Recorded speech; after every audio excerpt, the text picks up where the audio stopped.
Croyez-vous au destin? Eh bien, je n'y ai jamais cru. Je suis un étudiant de 21 ans qui étudie la finance et la banque. Alors oui, les chiffres sont mon point fort et je raisonne par la logique. Les horoscopes et les rencontres fortuites évidemment, mais j'ai ensuite rencontré quelqu'un qui a tout changé. Au fait, je m'appelle Kai et je vais vous raconter mon histoire. Tout a commencé un soir alors que j'étudiais. J'ai eu une sérieuse envie de Cheetos, alors je suis sorti pour en acheter. C'est alors que j'ai vu une fille de taille petite crier sur deux types énormes dans le parc. « Hé le Bigfoot, tu viens vraiment te jeter des ordures? Ramasse-les maintenant ou je vais te flanquer une bonne raclée !» Oh mec, cette fille avait-elle envie de mourir? Et était-elle ivre? Et les deux gars n'avaient pas l'air contents. Ils se sont approchés d'elle, l'un d'eux a même levé la main comme s'il allait la frapper. Mais elle a rapidement repoussé sa main, ce qui n'a fait que l'énerver davantage. Mec, je ne voulais pas être impliqué dans tout ça. Alors j'ai fait comme si je ne les avais pas vus et je suis parti. Mais alors que j'étais à quelques pas, j'ai entendu un des gars crier. Puis l'autre gars a dit « Qu'est-ce que? Dégueulasse !» J'aurais pu continuer à marcher, mais non, ma curiosité a pris le dessus. Je me suis retourné et j'ai vu qu'un type était couvert de vomi. Puis la fille m'a montré du doigt et a dit « Chérie, te voilà !» Et elle s'est évanouie. Hein? Je ne la connaissais même pas. Je l'ai fixé, l'air perplexe. Quand un des mecs a crié « Pourquoi tu es toujours là? Ramène vite ta folle de copine à la maison si tu ne veux pas goûter à mon poing. » J'étais tellement effrayé, je me suis précipité et j'ai soulevé cette fille. Je n'avais aucune idée de qui elle était, ni où elle vivait. Ah, c'était fou. Je l'ai posée sur un banc à côté et j'ai regardé autour de moi pour savoir si ces types étaient là. Mais heureusement, ils étaient partis. Je ne savais pas quoi faire, alors je l'ai laissé là et je suis parti. Mais j'ai commencé à me sentir mal. J'étais trop cruel, et si quelque chose d'autre lui était arrivé? Je suis donc retourné et j'ai ramené la fille sur mon dos chez moi. Elle était beaucoup plus lourde qu'elle en avait l'air. Dès que je l'ai déposée sur le canapé, son téléphone a sonné. Alors j'ai répondu « Allô ?» Puis la personne à l'autre bout du fil a demandé « Qui êtes-vous? Où est mon ami ?» J'ai marmonné mon adresse, j'étais sur le point de lui dire de venir chercher son ami, mais elle avait déjà raccroché. Pourquoi était-elle si impolie? J'avais failli me casser le dos à mettre son ami en sécurité. Quel ennui! Cette nuit avait été bien trop dramatique pour moi, et pire encore, je n'avais toujours pas de Cheetos. J'ai décidé de prendre une douche et de dormir un peu. Mais dès que je suis sorti de la salle de bain, on a sonné à la porte.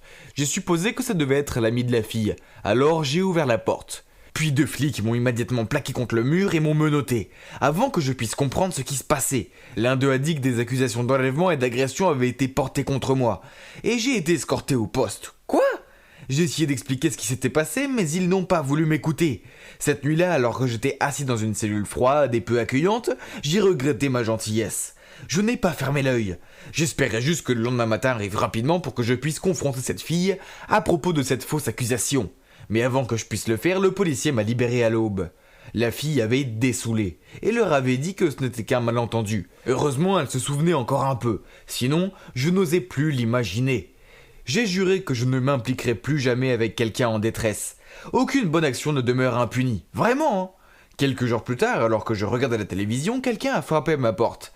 Et vous ne le croirez pas. C'était la fille ivre. Je l'ai regardée avec méfiance. « Qu'est-ce que tu fais là ?» La fille n'a rien dit. Mais au lieu de cela, elle a froidement glissé devant moi et est rentrée dans ma maison. Quoi? À quoi jouait-elle? Puis elle m'a jeté un regard furieux et m'a interrogé sur cette nuit-là. Après que je lui ai raconté tout ce qui s'est passé, elle a rigolé. Ok, je te crois. Si je ne te croyais pas, tu le saurais. Elle a brandi son poing devant moi, j'ai sursauté et j'ai failli tomber sur ma chaise. Puis elle a ricané. Maintenant j'ai faim, va préparer à manger pour ton invité. Qu'est-ce qui se passait avec cette fille? Elle était si directe et audacieuse. Je l'ai regardée et j'ai dit non, mais elle a continué. Si tu ne le fais pas, je vais aller voir les flics et changer ma déclaration.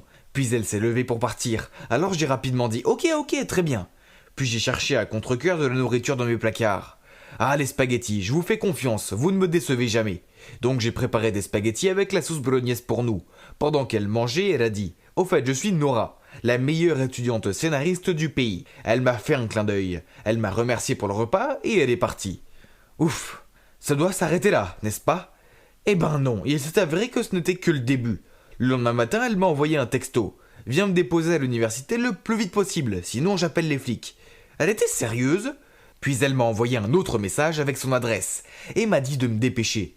Je me suis précipité là-bas et elle est montée dans ma voiture, m'a regardé et m'a dit « Tu es en retard !» Et c'est ainsi que je suis en quelque sorte devenu le serviteur de cette fille Nora. Ses appels et ses messages pouvaient arriver à tout moment, et elle me forçait toujours à faire des choses pour elle immédiatement. Une fois je faisais couler un bain quand elle m'a envoyé un message pour me demander de lui apporter du chocolat. Une autre fois elle m'a appelé à 2h du matin pour me dire qu'elle s'ennuyait et que je devais venir jouer à un jeu vidéo avec elle. Je suis aussi devenu son chauffeur Uber non rémunéré tous les jours, de la maison à l'école et le retour. Une fois je me suis endormi, alors Nora a bombardé mon téléphone de tonnes de textos et d'appels. Dès que j'ai répondu en somnolent, elle a utilisé à nouveau sa menace d'appeler le flic pour me forcer à être là dans 15 minutes. C'est une vraie épine dans le pied. Une autre fois, je venais de sortir de la maison pour aller traîner avec mes amis quand Nora est arrivée et a insisté pour que je l'emmène au cinéma. Elle n'acceptait pas de refus. Alors j'ai dû annuler avec mes amis et aller voir un film sans intérêt avec elle. Une fille si difficile, non ? Mais bizarrement, au fil du temps, j'ai commencé à trouver Nora moins ennuyeuse et au contraire, je me suis retrouvé à sourire lorsqu'elle m'a envoyé un texto ou m'appelait. Les jours où elle ne me dérangeait pas, mon humeur semblait se dégrader. Est-ce que j'étais fou ? Je veux dire, elle était mignonne, très spontanée, il n'y avait personne d'autre comme elle. Mais tout d'un coup, les messages et les appels ont cessé. Ne voulait-elle plus de moi ? Nora me manquait. Plusieurs fois, j'ai dû me retenir de l'appeler. Je devrais être heureux d'être hors de son contrôle, non ? Puis un jour, mon téléphone a sonné. C'était Nora. Viens au Starbucks dans la rue Vincent. Dépêche-toi, tu as 5 minutes. Bon sang, encore ce ton autoritaire. Pourtant, je me suis immédiatement rendu à cette adresse. Quand je suis arrivé, j'ai vu Nora avec un gars et une fille. Je me suis dirigé vers eux et je me suis assis. Nora m'a pris le bras. « Chérie, pourquoi tu es si en retard ?» Je l'ai regardée avec surprise. Elle a souri et s'est tournée vers les deux autres. « Voici Kai, mon petit ami. »« Quoi ? J'ai mal compris. Est-ce qu'elle vient de dire que j'étais son petit ami ?» Puis elle a dit « Kai, voici mon ancien meilleur ami Kim et son petit ami Greg, qui est aussi mon ex. Embarrassant, non ? Mais j'étais maintenant, donc on peut tous être amis. » En lisant la situation, j'ai réalisé que je devais jouer le jeu. Donc j'ai caressé ses cheveux et j'ai dit « Oui mon poussin, tout ce que tu veux. » Ma réplique tendre a semblé fonctionner car elles ont toutes les deux eu l'air agacées et sont parties. Alors je me suis tourné pour regarder Nora et j'ai bégayé. « Tu viens de dire que je suis ton petit ami ?» Nora a dit froidement « Oui, ça ne te dérange pas. Si ça ne te plaît pas, oublie ça. » Alors qu'elle était sur le point de partir, j'ai tiré sa main et dit « Mais oui, bien sûr, ça a l'air super. » C'est ainsi que nous sommes devenus un couple officiel. Nous avons eu quelques rencarts et elle était toujours aussi exigeante, même si je ne voulais pas qu'il en soit autrement. Puis une fois, après un mois de fréquentation, Nora m'a traîné jusqu'à un lac de cygnes dans un parc voisin. Elle m'a regardé pendant un long moment et a dit « Kai, je vais étudier à l'étranger pendant 1 an. Je pars demain. » Je l'ai regardée d'un air surpris et lui ai demandé pourquoi elle ne me l'avait pas dit plus tôt. Elle a continué. Je ne voulais pas te rendre triste et je ne sais pas si tes sentiments sont assez développés. Alors écris tes sentiments pour moi et donne-les-moi demain. Cette nuit-là, j'ai soigneusement écrit toutes mes pensées et tous mes sentiments pour elle. J'avais encore l'espoir que cette année d'amour à distance se termine rapidement. Le lendemain, je l'ai conduit à l'aéroport et lui ai remis ma lettre. À ma grande surprise, Nora m'a également donné une lettre et m'a répété que je ne pourrais la lire qu'à mon retour à la maison. Bien sûr, je lui ai obéi. Alors, je l'ai lue dès que j'ai passé ma porte. Et waouh, je ne m'attendais pas à ça. Dans cette lettre, Nora a avoué que pendant tout ce temps, elle m'utilisait juste pour se venger de son ex, et a profité de moi pour l'oublier. La nuit de notre première rencontre, elle venait de découvrir pour lui et Kim, mais maintenant elle me regrettait la façon dont elle me traitait. À la fin de la lettre, elle a écrit « Si le destin veut que nous soyons ensemble, alors nous nous retrouverons un jour ». J'étais tellement choqué que je l'ai appelée pour lui dire qu'elle n'avait pas à se sentir coupable et que je lui pardonnais. J'ai continué à l'appeler, mais ça n'a pas marché. J'ai également demandé à ses amis, mais personne ne savait comment la joindre. Elle a disparu de tous les médias sociaux et, comme ça, elle a disparu de ma vie. Nora m'a tellement manqué que je me suis mis à espérer que le destin me réunisse avec elle un jour. Puis un jour, alors que je surfais sur YouTube, ce web drama intitulé « My Destiny is Yours » a attiré mon attention. Curieux, j'ai décidé de le regarder, et j'ai regardé les yeux grands ouverts. Mon histoire avec Nora se déroulait devant moi dans chaque épisode. C'est Nora qui l'a écrite, mais comment l'a-t-elle terminée ? Elle s'est arrêtée au moment où la fille est partie et a coupé tout contact avec le gars. Une annonce s'est affichée sur l'écran. Le dernier épisode sera diffusé à 21h ce soir. J'ai regardé anxieusement les secondes s'écouler. Dans le dernier épisode, les deux personnages se sont rencontrés à un lac de cygnes. J'ai eu comme une intuition, alors sans perdre une seconde, j'ai immédiatement couru vers le lac des cygnes dans le parc voisin. Mon cœur s'est emballé quand j'ai vu une fille se tenir là. C'était Nora. J'ai couru si vite que je l'ai prise dans mes bras. Elle m'a serré dans les siens en retour, puis a dit « J'avais un peu peur que tu ne vois pas le film. » Puis elle a souri. Mais ça n'a pas d'importance de toute façon. J'aurais pu simplement t'envoyer un texto. Viens au lac des cygnes maintenant. Et tu serais venu, non? Puis nous avons tous les deux éclaté de rire et continué à nous serrer dans les bras. Eh bien vous voyez, le destin nous a réunis, Nora et moi. Ce rationnel sceptique croit maintenant beaucoup au destin. Et vous, avez-vous déjà trouvé votre destin? Je me rendais dans la classe quand une fille a crié « N'entrez pas, on se change !» Je me suis immédiatement arrêté. Je les ai entendus rire comme des dauphins qui couinent. Ne sachant que faire, je me suis retourné frénétiquement pour partir et bang!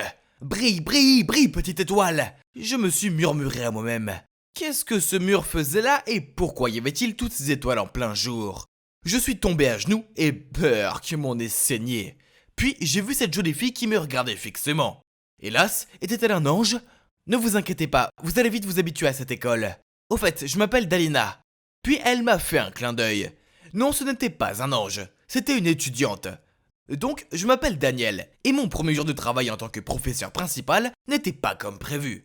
J'ai déjà enseigné de la physique dans une école mixte, mais jamais dans une école privée pour filles. J'ai choisi d'être transféré ici en raison des maisons pour les enseignants et les salaires élevés. Pour être honnête, si je ne vais pas abuser de la bourse et finir par m'endetter, je n'aurais certainement pas quitté la maison et coupé tout contact avec ma femme, Anna. Elle payait toutes mes dettes et c'était trop pour l'orgueil d'un homme. Alors j'étais là, à essayer de gagner de l'argent pour pouvoir la rembourser et regagner son cœur. Et dès le début, j'ai su que cette école serait différente, car lorsque je suis venu rencontrer la directrice, j'ai vu un groupe d'adolescentes rieuses rassemblées à l'extérieur de son bureau. Elles chuchotaient entre elles, ont pris des photos de moi, et ont même fait des signes de cœur avec leurs doigts. À la fin de la réunion, la directrice a dit « Vous serez le deuxième enseignant de sexe masculin dans notre école. » Monsieur Richard est un peu vieux jeu, donc je pense que vous serez un vent de fraîcheur, a-t-elle dit en souriant. Puis elle m'a présenté aux autres enseignants dans la salle du personnel. Et lorsque j'ai serré la main de Monsieur Richard, il a souri et a dit « Elles vont vous manger tout cru. » Quel vieil homme étrange. Qu'est-ce qu'il voulait dire par là? Je suis un gars confiant, professionnel, et c'était une bande d'adolescentes. Ce travail doit être un jeu d'enfant, non? Puis j'ai vu un groupe d'étudiantes avec leurs lèvres pressées contre le verre dépoli. Elles ont rigolé et se sont enfuies. Bref, pour en revenir à mon premier jour complet ici, j'ai laissé Dalina m'aider à me lever. J'ai mis un tissu dans mon nez pour arrêter le saignement, puis je me suis rappelé ma devise. Se connaître soi-même est le vrai progrès. Puis j'ai pris une profonde inspiration et j'ai essayé de commencer ma classe professionnellement. Des dizaines de paires de yeux me fixaient. J'avais l'impression qu'on me regardait pour le dîner. Ensuite, des vêtements de sport sont éparpillés dans la pièce. Burk, encore pire. Il y avait cette odeur bizarre qui frappait directement mes organes olfactifs. Ce n'était pas la douce odeur d'un parfum ou autre. C'était comme des odeurs corporelles intenses. C'est étrange. Peut-être que mon sens de l'odorat a été affecté par mon saignement de nez. Peu importe, le son doit continuer. Alors que je marchais dans la classe, un cri est venu du coin. Alerte code rouge! Puis cette fléchette rose est passée devant mon visage. Et j'ai dû me pencher en arrière pour l'esquiver. Mon cœur s'est arrêté de battre pendant une seconde. Comme dans un manga japonais, la fille l'a attrapé à la manière d'un ninja. Mais attendez, j'ai regardé de plus près et j'ai découvert que c'était juste un tampon. Mon Dieu, qu'est-ce qui se passait? Mon premier jour de travail avait été mouvementé. J'avais besoin de m'allonger et de boire un verre. Mais les choses se calmeront quand l'excitation de ma présence sera dissipée, non? Pas du tout. Chaque jour semblait devenir plus fou. J'ai bientôt eu mon propre fan club. Car chaque midi, Dalina et ses amis me suivaient partout. Et chaque matin, elle m'apportait une bouteille de jus de fruits avec un mot mignon collé dessus. Les choses se sont envenimées quand un jour à la cafétéria, Dalina s'est approchée de moi, a tordu une mèche de ses cheveux et a dit « Monsieur, je vous aime bien ». Sachant très bien ce qu'elle voulait dire, j'ai essayé de répondre naturellement. « Je t'aime bien aussi, tu es une bonne élève ». Elle a mis son bras autour de moi et d'une voix de dragueur a dit « Non, je veux dire que je t'aime bien ». Je suis devenu tout rouge et j'ai instantanément desserré ma cravate. Bon sang, il faisait chaud ici. À l'aide, envoyez de l'aide. J'ai forcé un sourire et lui ai dit que j'avais une réunion, puis je sortis aussi vite que possible. C'était intense, mais heureusement, j'avais une journée de sport pour me distraire de toutes les hormones des adolescentes. J'étais dans l'équipe d'athlétisme à l'époque, alors j'ai réservé ma place dans la course de fond des professeurs. Alors que je m'échauffais, j'ai vu Dalina et ses amis tenant une énorme pancarte avec mon visage dessus. Les professeurs d'autres écoles ont tous rigolé quand ils l'ont vu. Quelle horreur! Puis la course a commencé et je vais des kilomètres d'avance sur tous les autres. C'était un vrai jeu d'enfant. Je serais certainement le champion. Puis j'ai entendu Dalina siffler vers moi et une autre fille a crié « Nous vous aimons, monsieur !» Puis que j'ai trébuché sur mes propres pieds, je suis tombé et je me suis foulé la cheville. Aïe! Un par un, les professeurs m'ont rattrapé. Même monsieur Richard. C'était humiliant. Je voulais que le sol me dévore. Mais alors mon fan club s'est précipité vers moi et Dalina a dit « T'es toujours le meilleur, tu es encore plus beau quand tu cours ». Puis elle a essuyé la sueur sur mon front avec une serviette. J'étais trop fatigué et ma fierté était trop touchée pour réagir. Je ne pensais pas que le béguin de Dalina pour moi était si grave. C'était courant pour les adolescentes, non? Mais un après-midi, j'ai fini en retard et je traversais la cour de l'école quand un type à l'air agressif m'a bloqué le passage. Il a poussé mon épaule et a dit « Tu ferais mieux d'arrêter de flirter avec Magdalena et de rester loin d'elle. » Qu'est-ce qui se passe? Puis Dalina est apparue. Elle avait l'air différente avec du maquillage. Elle a foncé vers le gars, l'a fixé et a crié « Hugo, c'est fini entre nous, alors va-t'en. C'est lui qui me plaît, pas toi. » Contrairement à ce regard doux en classe, cette version de Dalina était assez effrayante. Quelques haussements de sourcils ont suffi à faire fuir ce type. Puis Dalina s'est tournée vers moi. Je suis désolé pour lui. Il m'a fait réaliser que j'aime les hommes, pas les garçons. Puis sans me permettre de répondre, elle m'a envoyé un baiser et s'est éclipsée. Je suis resté là, abasourdi. Qu'est-ce qui venait de se passer? Mon Dieu, sortez-moi de ce pétrin maintenant. Depuis lors, j'ai fait de mon mieux pour éviter Dalina et mon fan club. Je déjeunais dans la salle du personnel et je ne marquais plus jamais de travaux dans ma classe. Un jour, je me promenais dans le couloir quand j'ai aperçu Dalina au loin.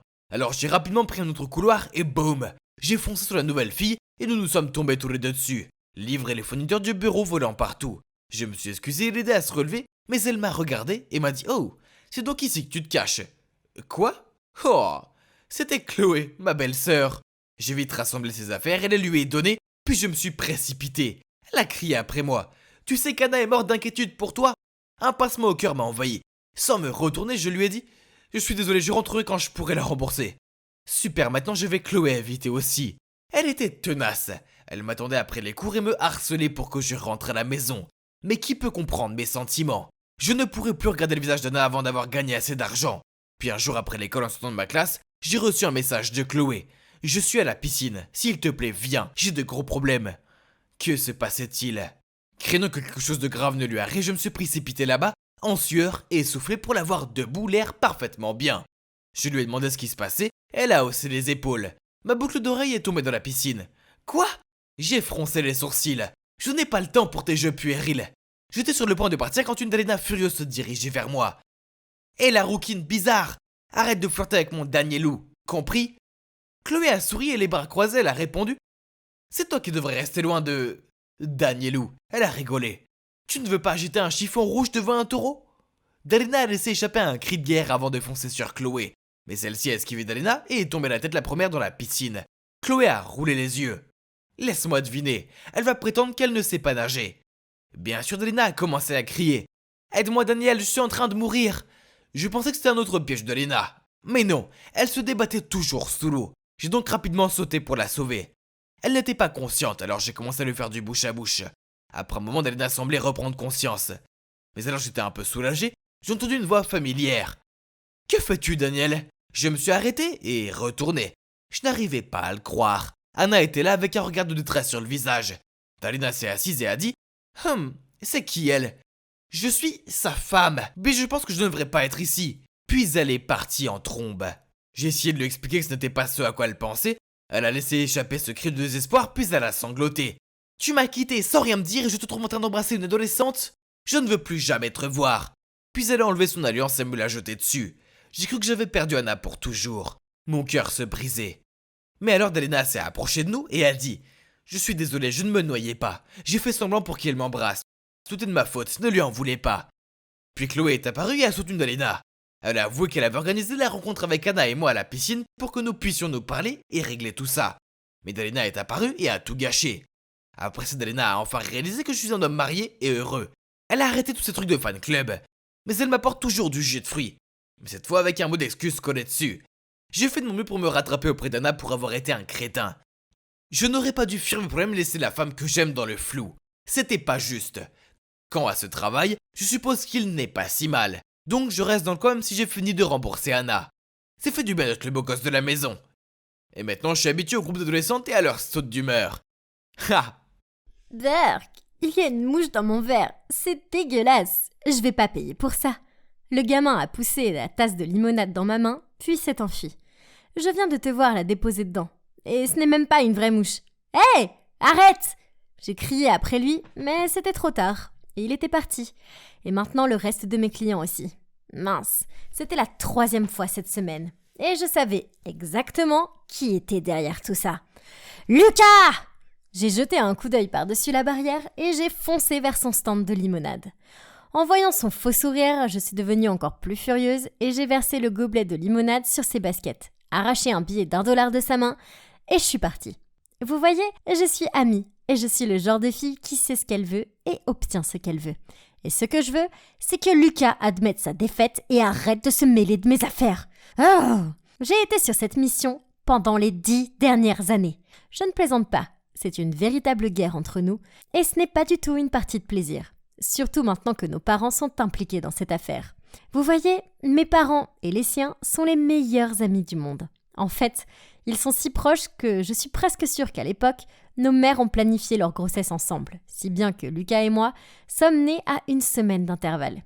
Et bien sûr, je suis née avant lui. Donc il y a ça, j'ai gagné dès le premier round. Du tape à l'œil, Lucas.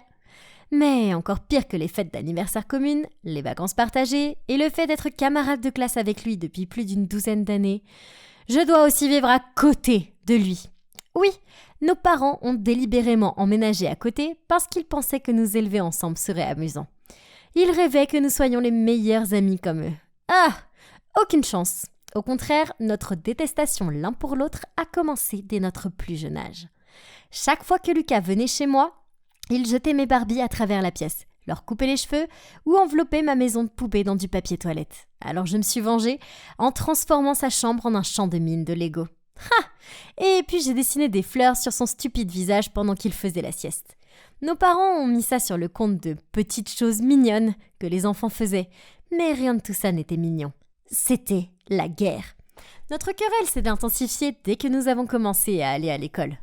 Tout était un concours entre nous. Des notes aux activités scolaires, et même simplement pour le piège côté fenêtre dans le bus scolaire. Ah, une fois, avant le début des vacances d'été, notre professeur a suggéré que pendant les vacances, nous pourrions nous amuser à aider nos parents avec des activités utiles, comme fabriquer des produits faits maison et les vendre dans notre cours. En entendant ça, j'ai croisé le regard interrogateur de Lucas et j'ai su que ça ne voulait dire qu'une chose. Bon. Alors, c'est parti. Le premier jour, je me suis levée tôt pour installer mon stand de limonade dans mon jardin. Mais j'ai regardé à ma gauche et devinez ce que j'ai vu dans la cour de mon cher Lucas ? Ouais, un stand de limonade. Ah, pourquoi a-t-il fallu qu'il soit un si bel imitateur ? Nous semblions tous les deux attirer beaucoup de clients. Mais je ne sais pas si c'était juste moi, mais j'avais l'impression qu'il vendait plus que moi. Alors, tout l'été, j'ai utilisé mes bénéfices pour améliorer petit à petit mon stand de limonade avec des décorations accrocheuses, des promotions. J'ai même ajouté des cornets de glace au citron à mon menu. Finalement, ma file d'attente semblait nettement plus longue que celle de Lucas. Les cornets de glace faisaient l'affaire. Mais alors un haut-parleur a retenti depuis la porte d'entrée. « Venez essayer mon nouveau thé glacé fait maison selon ma recette secrète et essayez-le aujourd'hui avec une offre de lancement à moitié prix. » À mon grand désarroi, la plupart des gens dans ma file d'attente sont partis et se sont dirigés vers le stand de Lucas. Oh, le sournois! Et pire encore, il a commencé à diffuser des chansons accrocheuses pour attirer l'attention des gens. Cet été s'est terminé, mais il fallait naître des rêves d'entrepreneurs dans nos petits cœurs. Donc, pendant les vacances d'été suivantes, nous avons continué à développer nos entreprises. J'ai agrandi mon stand pour vendre une sélection de boissons, de snacks et de fast-food, avec un service de livraison également. Une fois, avec l'aide de mes amis, nous avons même inclus un service de lavage de voiture. Une autre fois, nous avons ouvert une petite crèche dans notre jardin pour que les parents occupés puissent y déposer leurs enfants pour quelques heures, et aussi prendre une boisson à emporter pendant qu'ils y étaient.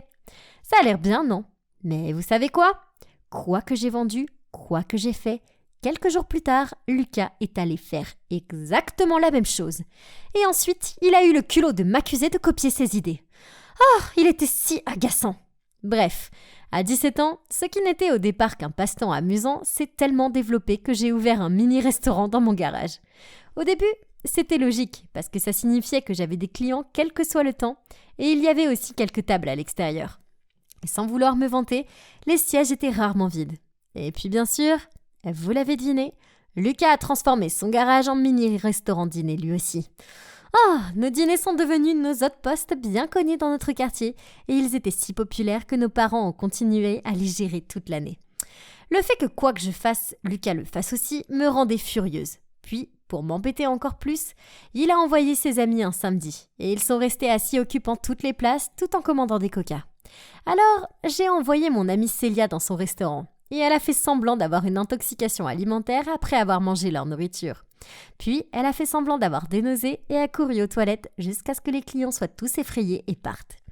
Mais ensuite, il a commencé à diffuser des commentaires négatifs sur mon établissement sur Internet. Et j'ai fait de même en retour. Ah, il n'y a pas de fin à ce combat. Jamais. Mais je ne reculerai jamais. Je savais que Lucas avait un énorme béguin pour cette fille Clémence dans sa classe de sciences. Et une fois après l'école, je l'ai vu l'entraîner chez lui. Probablement pour l'ennuyer à mourir en se vantant encore une fois de son entreprise minable. Alors, j'ai vite fait de me maquiller et de mettre une jolie robe. C'est l'heure du spectacle, bébé. Je me suis rendue chez Lucas, juste à l'heure pour le voir servir à Clémence certains de ses plats caractéristiques de son restaurant. J'ai joué la comédie et je lui ai sauté dessus. « Tu me trompes avec cette fille ? Elle n'a rien que je n'ai pas. Comment tu as pu ?» J'ai continué à faire une scène, tirant les cheveux de Lucas et criant jusqu'à ce que Clémence ait eu l'air super gênée et trouve une excuse pour partir. Bingo! Mais Lucas n'avait pas l'air de voir le côté drôle de la chose. Je ne l'avais jamais vu aussi furieux avant. Ses oreilles sont devenues rouges vifs et il m'a crié dessus. « Amy, compétition ou pas, est-ce que j'ai déjà interféré dans ta vie privée ? Tu as dépassé les bornes cette fois-ci. » Il a renversé la boisson qu'il avait préparée pour Clémence et s'est éloigné en ricanant. « Puisque tu t'es fourré là-dedans, tu peux te retirer. » Donc, il semblait que j'avais gagné ce round. Mais pourquoi je ne me sentais pas bien du tout ? Et plutôt embarrassée. Après cela, Lucas ne voulait même plus me regarder dans les yeux. Peu importe. Je veux dire, il va finir par se calmer et recommencer à fourrer son nez dans mes affaires de toute façon. N'est-ce pas ? Puis un jour, après l'école, je suis arrivée à la maison pour trouver mes parents assis avec un homme étrange, à l'allure professionnelle. Ils m'ont appelé pour que je me joigne à eux. Puis l'homme m'a dit qu'il voulait ouvrir une franchise de fast-food bien connue dans le quartier. En voyant que je n'avais pas l'air vraiment intéressée par ce qu'il disait, il a fait une remarque sarcastique. « Allez, vous comprenez ce que je veux dire. Ce serait ridicule d'avoir 3 fast-food au même endroit, n'est-ce pas ? Et regardons les choses en face. Le vôtre n'est qu'un petit hobby de gamine qui n'ira jamais nulle part. Allez, prends ça. » Il m'a tendu une enveloppe. « Et concentre-toi sur tes notes. Laisse les affaires aux adultes. » Furieuse, je lui ai arraché l'enveloppe. Ouais, elle était pleine de billets de dollars. Comment ose-t-il essayer de me corrompre ? Quel abruti ! Donc je l'ai jeté sur lui et je suis partie. « Réfléchis-y, Amy !» a crié l'homme après moi. « Ne prends pas une décision que tu vas regretter. » Le lendemain, quand je suis rentrée de l'école, l'homme était assis dans mon restaurant et mangeait mes super pancakes. Ah ! Pourquoi il n'a pas compris le message ? Je me suis précipitée vers lui et lui ai dit de partir. Il m'a souri et a dit « ils sont bons, tu sais. Je pense qu'il y a de la place pour nos 2 entreprises. Tout ce que tu as à faire, c'est de retirer quelques plats de ton menu. » Et il a fait un geste vers les pancakes. Et répand des rumeurs sur l'hygiène du restaurant de Lucas, ce qui n'est pas à la hauteur de le fermer, et je te laisserai garder ton restaurant. Voyant mon regard confus, il a ajouté un autre argument pour me convaincre. Je te dis ça parce que je sais que t'es une fille intelligente, plus intelligente que ce garçon. Alors, choisis sagement. Eh bien, c'est vrai que je suis plus intelligente que Lucas. Mais c'était fou. J'ai passé toute la soirée à y réfléchir. Je veux dire, il n'y a aucune chance que je puisse rivaliser avec un grand nom de franchise. Mais de cette façon, j'avais une sorte de chance, pas vrai ? Mais aussi ennuyé que soit Lucas, pouvais-je vraiment lui faire ça ? À 2h du matin, je me suis assise sur mon lit, toujours aussi partagée par tout ça. Je me suis précipitée à côté et j'ai jeté une pierre sur la fenêtre de Lucas.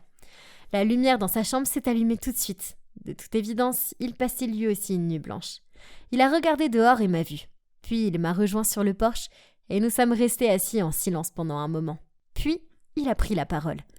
« Amy, ta tour de pancake est incroyable. Vraiment. » En soupirant, j'ai répondu. « Honnêtement, je bave rien qu'en pensant à ton hamburger à 2 étages. Mais si on ne retire pas les plats de nos menus, je pense que cet homme trouvera le moyen de nous faire fermer. » Il secoue la tête. « Eh bien, l'Amy que je connais n'abandonnerait pas aussi facilement, n'est-ce pas ?» J'ai laissé échapper un autre long soupir. « Oui, mais c'est différent. C'est une franchise de renom. Notre petit restaurant ne tiendra pas longtemps. Tôt ou tard. » Puis, on est retombé dans ce silence désespéré. Je dis qu'on peut le faire. On peut le faire ensemble. Lucas s'est soudainement levé et a pointé du doigt nos maisons. On a plein d'espace pour ouvrir un grand resto. Ah, qu'est-ce que t'en dis ? Lui et moi, travaillant ensemble ? à ce que ça pouvait marcher. Mais bon, et rien n'est impossible pour la grande fille Amy. Je lui ai fait un sourire. Ok, allons-y, battons-nous jusqu'à notre dernier souffle. Donc, dès le lendemain, nous avons uni nos forces et commencé à préparer l'ouverture du restaurant commun. Naturellement, nos parents étaient ravis de l'idée. Ils ont volontiers brisé les barrières et ont même construit un couloir commun pour relier nos maisons.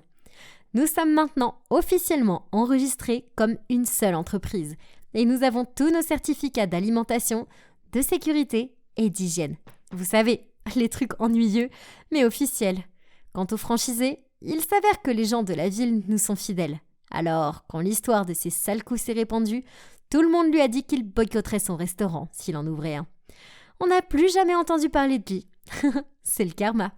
Et qu'est-ce qui s'est passé ensuite ? Eh bien, Lucas et moi gérons toujours notre entreprise ensemble. Et ça marche plutôt bien jusqu'à présent. C'est une vraie affaire de famille, avec tout le monde qui donne un coup de main. En fait, il s'avère que gérer notre propre entreprise ensemble est bien plus amusant que de se faire concurrence. Peut-être que Lucas n'est pas aussi mauvais que je l'ai toujours pensé. Et parfois, je me prétends encore sa petite amie quand je surprends une fille en train de rôder autour de lui. Je suppose qu'il devrait s'habituer à n'avoir qu'une seule fille dans sa vie. Et en y réfléchissant, je suppose que ça a toujours été moi. C'était un jour d'école ordinaire et je rangeais mon casier quand soudain j'ai entendu des chuchotements et remarqué que tout le monde regardait quelque chose. Ok, il s'est avéré que ce n'était pas quelque chose mais quelqu'un, comme cette jolie fille qui se pavanait dans le couloir comme si c'était un podium ou quelque chose comme ça. Oh ! Pourquoi tout le monde était bouche bée devant elle ? Se précipitait pour la saluer et agitait des blocs-notes devant elle pour qu'elle les signe. J'ai serré mes livres dans mes bras et marmonné « Bon sang, elle n'a rien de spécial !» Alors, je m'appelle Lily et je suis juste une fille ordinaire. Ma famille, oui, elle est ordinaire. Mon apparence, ordinaire. Et mon statut social, eh bien, c'est ordinaire aussi. Je traverse la vie et c'est tout, rien de passionnant n'arrive jamais à une fille ordinaire comme moi. Oh, comme j'ai rêvé d'être comme les filles à l'apparence parfaite sur Instagram. Elles sont si parfaites avec leur peau claire, leurs vêtements élégants et leurs cheveux brillants. Mais ces filles étaient différentes, elles venaient de mondes différents.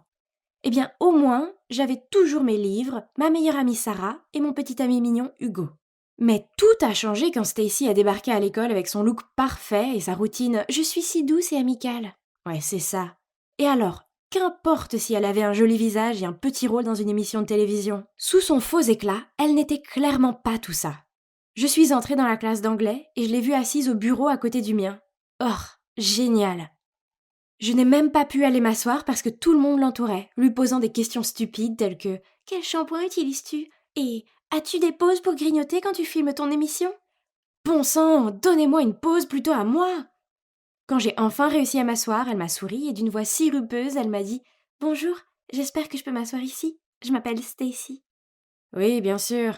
J'ai forcé un sourire en retour, mais à l'intérieur, ma colère bouillonnait. Pour qui cette fille se prenait-elle ? Et si elle était belle, je parie qu'elle ne s'intéressait qu'à son apparence et ne se souciait pas d'étudier. Oui, tout le monde se rendrait vite compte de l'échec qu'elle représentait.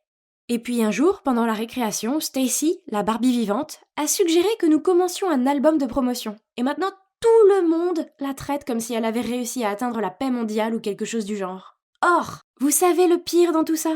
Je disais qu'on devrait avoir un album de promotion depuis des années, mais personne ne m'avait écouté. Et devinez qui a reçu tellement de cartes de bienvenue et de mots d'amour au point de tomber de son casier et obstruer le couloir ? Ouais, Stacy. Mon Dieu, ça fait déjà des semaines. Quand est-ce que cela va s'arrêter ? Je détestais sa façon de remercier tout le monde et de rougir et j'avais besoin d'être entourée d'une personne saine d'esprit qui ne pensait pas que le soleil brillait à travers elle. Elle était partout, ça me rendait malade. Mais Dieu merci pour l'heure du déjeuner. C'est devenu le seul moment paisible de la journée pour moi, quand je pouvais passer du temps avec Sarah et ne pas avoir à me soucier de Stacy. Mais qu'est-ce que c'était ? Que faisait cette Barbie dans notre table et parlant à ma meilleure amie ? Je me suis dirigée vers elle et j'ai posé mon plateau à côté de Sarah. Oh, salut Lily. Stacy vient de dire un truc super drôle. Super, j'ai marmonné dans mon souffle. Le déjeuner a été un calvaire. Sarah m'a ignorée et a continué à poser des questions stupides à Stacy comme « Est-ce que ton co-star Kyle est aussi beau dans la vraie vie ? Et comment tu portes une jupe imprimée avec un t-shirt coloré ? Paillement !» Plus tard dans la journée, à cause d'un déversement de peinture en art, j'ai eu 5 minutes de retard. Sarah avait accepté de me ramener chez moi, mais quand je suis allée sur le parking, sa voiture n'était pas là. J'ai alors vérifié mon téléphone et j'ai vu qu'elle m'avait envoyé un message. « Où es-tu ? Je ne peux plus attendre. Je vais partir avec Stacy. À demain, X. » Quoi ? Est-ce qu'elle me laisse tomber pour conduire cette fausse ? Nous sommes amis depuis l'enfance. Comment a-t-elle pu se laisser berner par la comédie de Stacy et gâcher notre amitié comme ça ? En colère, je lui ai répondu par un message. « Tu m'as abandonnée pour la petite Miss populaire ? Comment as-tu pu ?» J'ai compris. Le nouveau entre, l'ancien sort. Eh bien, merci beaucoup. Mon téléphone a sonné avec sa réponse. « Lily, tu sais bien que ce n'est pas comme ça. Tu habites en haut de la rue de l'école alors que Stacy habite beaucoup plus loin et qu'elle devait rentrer à temps pour être prête pour son planning de tournage. » Plus furieuse que jamais, j'ai rapidement tapé ma réponse. « Peu importe. C'est dommage, tu seras toujours une moins que rien à ses yeux. Elle t'utilise juste pour avoir un trajet gratuit. » Puis j'ai jeté mon téléphone sur mon lit. J'en avais assez. Sarah avait fait son choix et c'était d'être amie avec cette fausse plutôt qu'avec moi. Sarah est peut-être tombée dans le piège de Stacy, mais au moins j'avais toujours Hugo, n'est-ce pas ? Un après-midi, je lui parlais dans la cour de l'école, quand Stacy est passée en titubant. Même sa démarche trop difficile était agaçante. Elle a souri à mon Hugo, puis elle a délibérément trébuché et laissé tomber les livres qu'elle tenait. J'ai attrapé le bras de Hugo pour l'empêcher d'aller vers elle, mais il s'est libéré de ma prise et a allé vers elle quand même. Je l'ai regardé l'aider à ramasser ses livres, elle a rougi et glissé un « merci ». C'était la pire. Quand il est revenu vers moi avec un grand sourire, je n'en pouvais plus, alors je lui ai dit « Comment oses-tu me laisser pour l'aider ?» Il m'a jeté un regard confus. « Lily, je ne faisais que l'aider. » Ouais, c'est ça, tu savais qu'elle les avait fait tomber exprès pour attirer ton attention, mais tu es quand même allé vers elle parce que tu la trouves plus jolie que moi. Il a soupiré. « Tu es ridicule. Tu sais quoi ? Je ne peux plus supporter ta jalousie égoïste. Arrêtons-nous là. C'est fini. » Puis il est parti. Je suis restée là, à le regarder, m'attendant à ce qu'il se calme et revienne, mais il ne l'a pas fait. Tout était de la faute de Stacy, elle avait volé ma meilleure amie et mon petit ami. Ça suffit, il était temps de lui montrer qu'elle n'était pas si parfaite après tout. J'ai parcouru ses pages de médias sociaux pour trouver des idées, et il est vite devenu évident qu'elle adore les garçons aux abdominaux musclés qui conduisent des motos. Comme c'est prévisible. J'ai découvert ce site web où je pouvais engager un garçon pour jouer avec son cœur, puis la larguer. Il était temps qu'elle apprenne à quel point c'était nul de se sentir indésirable et sans valeur. Ha ! J'ai trouvé le mec parfait, Martin. Il avait 19 ans, il était accro à la gym, et il avait une moto. Ouah, il était cher, mais ça en valait la peine, non ? Je me suis arrangée pour le rencontrer dans le café du coin, et bon sang, il était encore plus beau en vrai. J'ai souhaité utiliser cet argent pour qu'il devienne mien. Donc, le marché est le suivant. Il va flirter avec Stacy, faire en sorte qu'elle l'aime éperdument, puis rompre avec elle. Le lundi suivant, en sortant de l'école, j'ai vu Martin garé devant l'entrée de l'école, tenant son casque et ayant l'air de jouer dans un film. Bien sûr, toutes les filles le regardaient. Mais il s'est dirigé vers Stacy. Puis une semaine plus tard, je l'ai vu aller chercher Stacy à l'école. Ouah ! Je le savais. Je savais que j'avais choisi la bonne personne. Martin était un tel tombeur de femmes. Ils avaient l'air super proches, et je devais me rappeler qu'il n'était qu'un acteur et qu'il faisait son travail. Elle allait avoir le cœur brisé. Mais quelques semaines plus tard, il était toujours en train de la draguer. Pourquoi n'avait-il pas encore rompu avec elle ? Alors je l'ai appelé et lui ai demandé ce qui lui prenait tant de temps. Il m'a répondu qu'il allait le faire bientôt, qu'il voulait juste qu'elle tombe encore plus amoureuse de lui avant de le faire. Ah, c'est brutal. Seulement les semaines passaient et ils n'avaient toujours pas mis fin à leur relation. Puis en passant devant le cinéma, je les ai vus s'embrasser. Quoi ? Ce n'était pas le plan. Furieuse, je lui ai donné rendez-vous le lendemain au café. Il s'est approché et n'a même pas pu croiser mon regard en disant « Je suis désolée, je ne peux plus faire ça, je te rembourserai dès que possible. » Pourquoi ? Tu es tombé amoureux d'elle ou quoi ? J'ai dit en plaisantant. Il y a eu un long silence, puis il a regardé la table et a marmonné « Oui, c'est vrai. » Pourquoi étais-je la seule sur cette planète à voir à quel point elle était fausse ? Grâce à ses manières de sirène, j'ai perdu ma meilleure amie, mon petit ami, et maintenant mes économies. C'était assez. J'avais besoin de l'affronter. Le lendemain, après l'école, j'ai essayé de la trouver mais elle était introuvable. Puis, en passant par le jardin de l'école, je l'ai vue assise là. Je l'ai eue. Il est temps de lui dire exactement ce que je pense d'elle. Je me suis précipitée vers elle et j'ai ouvert la bouche pour parler. Mais pourquoi pleurait-elle ? Quand elle m'a vue, elle a esquissé un sourire et a dit « Oh, salut Lily, y a-t-il une chance que tu puisses m'aider ?» Je l'ai regardée, incrédule. Pensait-elle que j'étais J'étais à l'extérieur de l'université en train de discuter avec mes amis, quand soudain une voiture de police s'est arrêtée et par la fenêtre de la voiture, un bel officier de police m'a fait signe et m'a dit de me dépêcher. Je lui ai fait signe avec enthousiasme et j'ai dit au revoir à mes amis et je me suis précipitée vers lui sous leurs yeux admiratifs. Je suis Emma et le beau policier, c'est Sébastien, mon incroyable et courageux petit ami. Nous nous sommes rencontrés pour la première fois à la bibliothèque de la ville. J'y étais pour mes études et il cherchait des livres policiers. On a commencé à sortir ensemble et maintenant, 1 an plus tard, on est follement amoureux. Il y a tellement de choses que j'aime dans le fait de sortir avec un flic, comme le fait de le voir dans son uniforme. Ça me rend toujours fière. Et je vais pas mentir, il a des abdos d'acier grâce à toutes ses séances d'entraînement. Et ça, j'adore. De plus, il y a des habitudes étranges et adorables. Par exemple, lorsque nous allons au restaurant ou au théâtre, il commence toujours par scanner les lieux pour vérifier s'ils sont sûrs. Mais même si c'est agréable d'être avec lui, il y a quelques points négatifs, comme ses horaires de travail imprévisibles, le jour, la nuit, les week-ends, tout ce que vous voulez, il le fait. Et quand on arrive enfin à planifier quelque chose, il reçoit parfois un appel d'urgence et doit me laisser tomber. C'était nul, surtout quand il s'agissait du mariage de ma sœur. Mais sans aucun doute, la chose la plus ennuyeuse de toutes est sa popularité auprès des autres filles. Elles sont comme des papillons de nuit autour de lui. Surtout sa collègue, Chloé. Une fois, Sébastien a emmené son collègue Brad alors que j'étais en train d'étudier. J'ai entendu la remarque de Brad. « Sébastien, je n'ai jamais pensé que tu finirais avec un rat de bibliothèque.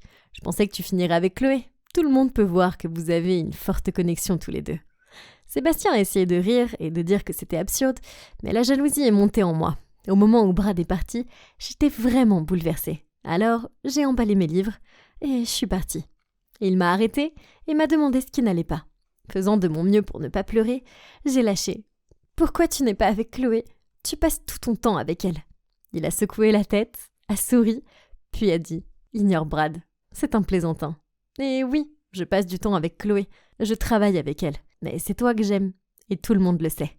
En fait, pourquoi tu n'emménages pas avec moi ? Comme ça, on pourrait passer plus de temps ensemble. Ma tristesse a vite été remplacée par le bonheur et j'ai sauté dans ses bras en criant « Vraiment ? Ah oui, bien sûr !» J'étais tellement contente. J'ai emménagé quelques semaines plus tard. Et au début, vivre avec Sébastien était la meilleure chose qui soit. Mais au fil du temps, il y a eu des petites choses qui ont commencé à me tracasser. Par exemple, un jour, je discutais avec le nouveau voisin lorsque Sébastien est arrivé à la maison et a exigé d'une voix glaciale que je rentre à l'intérieur. Puis, il m'a dit sévèrement de ne jamais parler aux inconnus. Mais, voyons, je suis une fille naturellement bavarde et amicale qui aime parler aux gens et se faire de nouveaux amis. Je ne sais pas, je suppose que j'ai réagi de façon excessive. Je veux dire, il ne faisait que veiller sur moi, n'est-ce pas ? Mais son besoin de contrôle a empiré quand, une fois, je me suis organisée pour rencontrer mes amis en ville. Sébastien devait venir aussi, mais il a eu un appel de dernière minute pour le travail et il n'a pas pu. Quand je lui ai dit que j'allais prendre un taxi, il a paniqué et m'a dit que je ne pouvais pas y aller. Après que je me sois énervée, il a accepté à contre-cœur de me laisser y aller. Il a appelé une compagnie de taxi réputée pour venir me chercher, puis m'a dit que je devais être de retour pour 22h. Mais après quelques verres, j'ai perdu toute notion du temps. Je m'amusais trop. Je dansais avec mon ami lorsque Sébastien est entré en trombe, m'a attrapé le bras et m'a tiré hors de là. Tout le monde nous regardait. Ce qui n'a pas aidé car il portait son uniforme de policier. J'ai même entendu un homme crier « C'est toujours ceux qui ont l'air innocents !» N'est-ce pas ? C'était si embarrassant. À la maison, je suis restée assise à faire la tête pendant qu'il me prenait un verre d'eau. Quand il a essayé de me le passer, je me suis levée d'un bond et je lui ai crié « Tu es ridicule ! Et grâce à toi, tout le monde dans le bar pense que je suis une sorte de criminelle. Je n'ai pas besoin d'avoir un couvre-feu. » « Ce n'est pas comme ça, » a-t-il soupiré. Mais j'étais tellement énervée que je l'ai bousculé et j'ai claqué la porte de la chambre derrière moi. Je me suis endormie en pleurant. Je détestais me disputer avec lui. Je lui ai réservé un traitement silencieux pendant toute la journée du lendemain. Mais le soir, il est arrivé à la maison avec un paquet cadeau et s'est excusé de m'avoir rendue triste. C'était si gentil. Je l'ai serré dans mes bras et lui ai dit « Moi aussi, je suis désolée. » Puis, j'ai ouvert le paquet. C'était une très belle montre. J'ai remarqué qu'elle avait un bouton supplémentaire, mais je n'y ai pas prêté attention. Je l'ai regardée admirablement pendant qu'il la fixait à mon poignet. Comme mon petit ami était très attentionné, j'ai décidé de lui acheter quelque chose aussi. Le lendemain, après les cours, je suis allée au centre commercial. Soudain, Sébastien m'a appelé et m'a demandé où j'étais. Je voulais que le cadeau soit une surprise. Alors, je lui ai dit que j'étais à la maison. De travers, il a dit « Emma, ne me mens pas, je sais que tu es au centre commercial de High Bill. Rentre à la maison tout de suite. » Hein ? Comment il savait ça ? J'ai abandonné l'idée de trouver un cadeau et je suis rentrée à la maison. Quand il est revenu, je lui ai demandé comment il savait où j'étais et je l'ai vu jeter un bref coup d'œil à ma montre. Puis, il a admis qu'il l'avait équipée d'un GPS, mais que c'était seulement pour pouvoir me protéger. Quoi ? Je n'étais plus un enfant. Comment pouvait-il l'utiliser pour me suivre ? Nous avons eu une grosse dispute et je lui ai dit qu'il contrôlait tout et qu'il était fou et qu'il devait arrêter de me traiter comme une petite fille. Puis, je me suis enfermée dans ma chambre. Le lendemain, quand je me suis réveillée, Sébastien était parti au travail. J'étais tellement énervée que j'ai décidé d'aller faire un jogging pour me vider la tête. Évidemment, j'ai laissé la montre à la maison, ainsi que mon téléphone. À mon retour, j'étais sur le point de me diriger vers la douche lorsque j'ai entendu mon téléphone sonner. C'était Sébastien. Puis, j'ai remarqué que j'avais 50 appels manqués et une tonne de messages de sa part. Quoi ? Ça, c'était pas normal. Je n'étais partie qu'une heure tout au plus. Quoi qu'il en soit, j'ai porté la montre, puis soudain, la porte s'est ouverte avec fracas et Sébastien est entré en trombe et il m'a crié dessus. « Tu vas bien ? T'étais où ? Pourquoi tu n'as pas répondu à mes appels ?» Ça craignait, parce que je l'aime, mais je savais que je ne pouvais plus vivre comme ça. Alors, je lui ai dit que j'avais besoin de liberté et je me suis dirigée vers la porte. Il avait l'air furieux. Il m'a attrapé la main, m'a tiré dans la chambre du haut et m'a enfermée à l'intérieur. J'ai tapé sur la porte, je l'ai supplié de me laisser sortir. « Emma, crois-moi, c'est pour ton bien. Tu n'es pas en sécurité dehors. » Puis, j'ai entendu ses pas s'éloigner et j'ai su qu'il était parti. Je me suis mise en boule et j'ai pleuré jusqu'à m'endormir. Quand je me suis réveillée, il commençait à faire sombre dehors. J'ai cherché quelque chose dans la chambre pour m'aider et j'ai trouvé une échelle de corde. C'est l'avantage de vivre avec un flic préparé. Je l'ai utilisée pour sortir par la fenêtre, mais dès que j'ai atteint le sol, 2 hommes sont apparus. Puis le monde est soudainement devenu noir. Quand j'ai ouvert les yeux, j'ai réalisé que j'étais dans une pièce sombre et humide et que j'avais été attachée. Les 2 hommes étaient assis près de la porte et parlaient entre eux. J'ai commencé à paniquer. J'avais vu assez de films pour savoir que c'était grave. L'un des hommes m'a regardé et j'ai rapidement fermé les yeux. Mais c'était trop tard. Il avait vu que j'étais réveillée. Alors, il s'est approché et a dit « Ah, bon retour parmi nous, mon cœur. » Paniqué, j'ai demandé « Qui êtes-vous ? Pourquoi moi ?» Il a ricané. « Ah oui, si seulement ton petit ami était là, on pourrait lui demander. » Puis il a décroché son téléphone et quelques secondes plus tard, j'ai entendu la voix de Sébastien sur l'autre ligne. « Bonjour, vous vous souvenez de moi ? Il semble que nous ayons quelque chose qui vous appartient. » J'ai entendu la peur dans la voix de Sébastien. « Laissez-la partir. La mort de votre femme, ce n'était pas sa faute. C'est ta faute si elle est morte. Maintenant, c'est ton tour de perdre la femme que tu aimes. Alors viens ici seul, si tu veux encore voir son visage, et ne pense même pas à appeler des renforts. » Il a raccroché le téléphone, puis m'a dévisagé avant de donner un coup de pied dans le tonneau vide à côté de moi. J'ai fait un bond en arrière, et il a ri. C'était terrifiant. Peu de temps après, ils ont traîné un homme battu dans la pièce. « Sébastien ! Oh non !»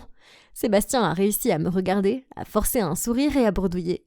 « Ma fleur, ne t'inquiète pas, je suis là maintenant. » La bande a ri, puis il s'est arrêté devant Sébastien et a dit « Je pense que toi et moi, on a besoin d'une petite discussion. Appelons ça affaire d'homme. » Je sais que je devais trouver un moyen de l'aider. Mais quoi ? C'est alors que j'ai baissé les yeux sur ma montre. Elle avait déjà le GPS. Alors peut-être que le bouton supplémentaire faisait quelque chose ? J'ai lutté pour appuyer dessus, ce qui n'était pas facile avec des mains attachées. Croyez-moi, mais j'ai fini par y arriver. À ce moment-là, Sébastien était inconscient et j'ai commencé à sangloter. Je ne voulais pas le perdre, pas comme ça. L'homme a installé quelque chose à côté de lui. Oh non, c'était une bombe. Il a ricané. Il te reste 30 minutes pour dire au revoir à ton amoureux. Puis les hommes sont partis. J'ai appelé Sébastien en sanglotant pour lui dire combien je l'aimais. Je pensais sincèrement qu'on allait tous les deux mourir là, et regarder le compte à rebours vers notre perte, c'était le pire sentiment qui soit. Soudain, la porte s'est ouverte. Au début, j'ai pensé que ces hommes étaient de retour, Mais Brad et son équipe se sont précipités, ont vu la bombe et nous ont rapidement sortis de là, Sébastien et moi. J'ai été poussée au sol juste avant qu'il y ait un gros boum et la maison a explosé. Sur le chemin de l'hôpital, Chloé m'a tout expliqué. Il s'agissait d'une affaire criminelle délicate qui s'est déroulée l'année dernière. Sébastien avait enquêté sur un groupe de trafiquants de drogue, mais un accident s'était produit et la femme du chef du gang est tombée accidentellement du bâtiment et est morte. Ils ont arrêté la plupart des dealers, mais certains se sont enfuis, dont le chef de gang. Puis, récemment, Sébastien avait reçu d'eux des images de moi en dehors de l'université et de notre maison, et il a pris ça comme une menace pour ma sécurité. Eh bien, ça a expliqué tout le contrôle et le comportement bizarre de Sébastien. Je me suis sentie si mal d'avoir mal jugé Sébastien. C'était l'homme le plus doux, le plus courageux, et je l'aimais tellement. Je suis restée à ses côtés pendant qu'il se rétablissait à l'hôpital. Et un jour, il a finalement ouvert les yeux, m'a regardé et a murmuré « Voilà ma petite fleur ». Je l'ai serré dans mes bras. Doucement, bien sûr. C'était un tel soulagement de savoir qu'il allait s'en sortir. Le gang est toujours en liberté, quelque part, mais j'espère qu'ils vont bientôt les attraper. Je m'inquiète un peu, mais ça ne fait rien, car je sais que Sébastien est là pour me protéger. Après tout, c'est mon héros d'action dans la vie réelle, et je sais qu'avec lui à mes côtés, on peut tout surmonter. Bonjour Camille, as-tu des nouvelles de Vicky ? J'ai demandé avec anxiété. Vicky n'était pas venue à l'école, mais elle n'était pas non plus à la maison. Elle avait disparu et j'étais mort d'inquiétude. D'autant plus qu'il était déjà plus de 22 heures. Non, ça ne lui ressemble pas du tout. Marc, dis-moi ce qui se passe entre vous deux. J'ai froncé les sourcils. Le mot compliqué ne serait même pas suffisant pour décrire cette situation. C'est une très longue histoire. Laissez-moi vous la raconter depuis le début. Ça a commencé il y a longtemps. Quand je n'étais qu'un enfant à maternelle, j'ai rencontré mon tout premier ennemi, Vincent Green. Nous ne nous sommes pas entendus dès le début.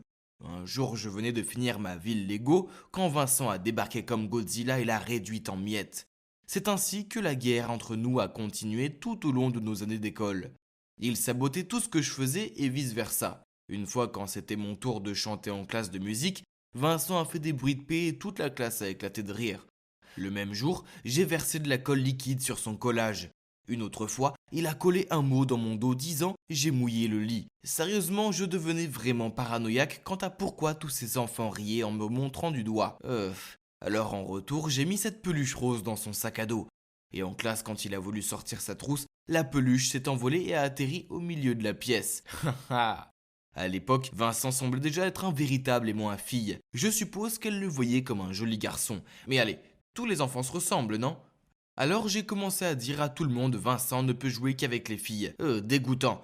5 ans plus tard, notre querelle était toujours d'actualité. Vincent était génial dans ses études et au baseball.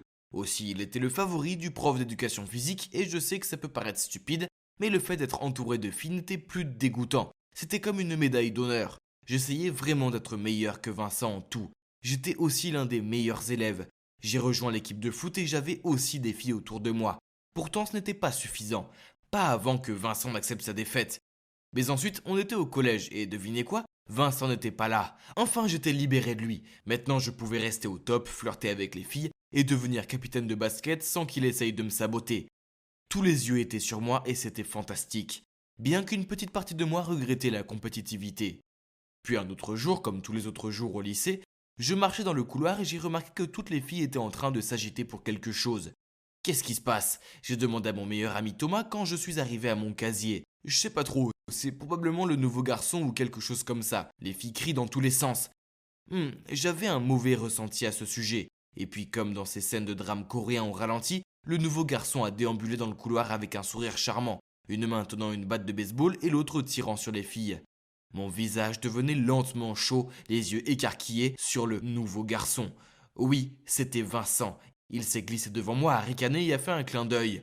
Quel sale con. C'était clairement une autre déclaration de guerre. Quelques jours plus tard, j'ai vu Vincent partout. Il a postulé pour le poste de délégué de classe et a couru pour le poste de capitaine de l'équipe de baseball. Il a flirté avec presque toutes les filles de l'école. Oh, il était comme une mauvaise éruption cutanée qui ne voulait pas partir. Pour aggraver les choses, ses notes de l'école précédente ont été publiées en ligne, ce qui a rendu tout le monde fou de lui. Ah, Vincent Green, tu n'as qu'à attendre. Pourtant, il allait devoir attendre probablement pour toujours, parce que j'étais prêt à abandonner toutes mes intentions de compétition au moment où j'ai rencontré Vicky. C'était à l'heure du déjeuner. Je déjeunais avec Thomas dans le jardin de l'école, quand Camille, la petite amie de Thomas, est arrivée. Derrière se tenait un ange. J'étais stupéfait, la bouche grande ouverte, mon sandwich à moitié mangé en est même tombé de ma main. Camille a dit « Salut les gars, voici Vicky, ma meilleure amie. » C'était ma voisine, jusqu'à ce que sa famille déménage. Mais elle vient d'être transférée ici maintenant.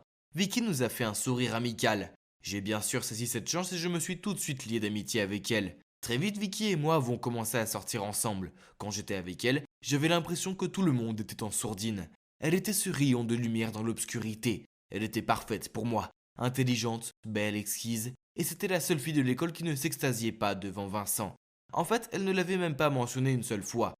Je l'ai invitée chez moi et mes parents l'ont tellement appréciée qu'ils lui ont demandé de rester pour le dîner. Ensuite, Vicky a proposé de regarder un film. Le temps a filé et il était bientôt 22h et elle devait partir. « Laisse-moi te ramener à la maison », j'ai insisté. Mais elle m'a dit que son frère était déjà en route. Je l'ai donc conduite dans le salon pour attendre. On a sonné à la porte, je suis allé répondre pour trouver Vincent qui se tenait là. Nous nous sommes tous les deux figés et nous nous sommes regardés. Que diable faisait-il ici? C'est alors que Vicky s'est approchée et lui a dit « Allons-y ». Puis elle s'est retournée vers moi et m'a embrassé sur la joue. Oh, c'est mignon, mais je ne pouvais pas penser à ce moment-là. Pourquoi mon ennemi mortel était-il à ma porte d'entrée? Vincent a grogné. « Vicky, qu'est-ce qui se passe ici ?» J'ai aussi grogné. « Ouais, Vicky, qu'est-ce qu'il fait là ?» Malgré les regards en feu qu'on se lançait, elle a juste haussé les épaules. « Oh, Vincent, c'est mon petit ami Marc. »« Marc, c'est Vincent, mon frère. »« Frère? Ma merveilleuse et parfaite petite amie est la sœur de Vincent Green? »« Non, non, non, non, non. »« Yo, tu sors avec ce loser ?»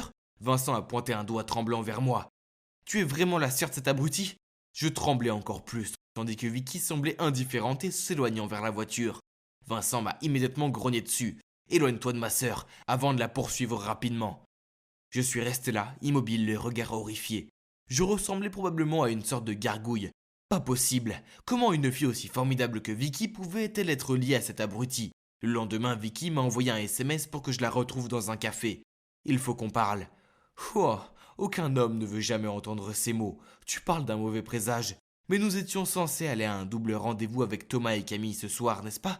Je suis entré dans le café et j'ai vu Vicky assise là, les bras croisés et l'air boudeur. Oh non, ça ne s'annonçait pas bien. Avant même que j'aie eu le temps de m'asseoir, elle m'a lâché. Marc, pourquoi ne m'as-tu jamais parlé de ton ennemi juré? As-tu la moindre idée de l'ampleur de la dispute que Vincent et moi avons eue hier soir? Je suis resté là, bouche bée. La vérité, c'est que depuis que j'ai rencontré Vicky, je ne me souciais plus de Vincent ou de notre guerre. Je voulais seulement me concentrer sur Vicky. Elle me rendait si heureux. Je lui ai expliqué et elle a répondu.